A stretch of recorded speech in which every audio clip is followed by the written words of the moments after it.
Sejak diresmikan oleh Gubernur Jawa Barat, Ridwan Kamil pada tanggal 30 Desember tahun 2022, Masjid Al-Jabar diketahui memiliki daya tarik sendiri, sehingga warga pun berbondong-bondong menyambangi rumah ibadah yang terletak di Kecamatan Gede Bage, Kota Bandung itu.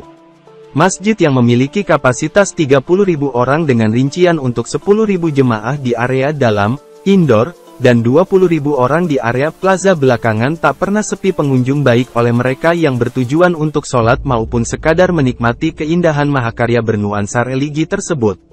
Tak dapat disangkal, masjid yang sejatinya berfungsi untuk rumah ibadah umat Islam ini pada akhirnya juga menarik minat wisatawan. Bahkan sejak aksesnya dibuka untuk umum, banyak fenomena-fenomena kontroversial yang muncul sampai diantaranya membuat publik geleng-geleng kepala. Salah satu fenomena yang ramai diperdebatkan bersamaan dengan ramainya pengunjung Masjid Al-Jabar ini adalah aksi sejumlah oknum yang membuat konten tak senonoh baik di pelataran masjid maupun di dalamnya. Seperti baru-baru ini viral di media sosial video yang menunjukkan sekelompok emak-emak berlenggak-lenggok di tempat yang kerap disebut dengan rumah Allah tersebut. Salah satu rekaman singkat memperlihatkan kelompok emak-emak berjoget di pelataran Masjid Al-Jabar menggunakan baju berwarna senada lengkap dengan kacamata hitamnya.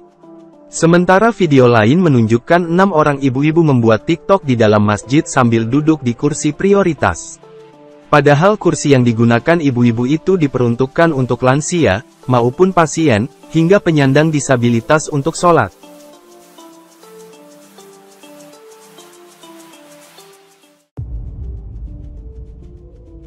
Terima kasih sudah nonton, jangan lupa like, subscribe, dan share ya!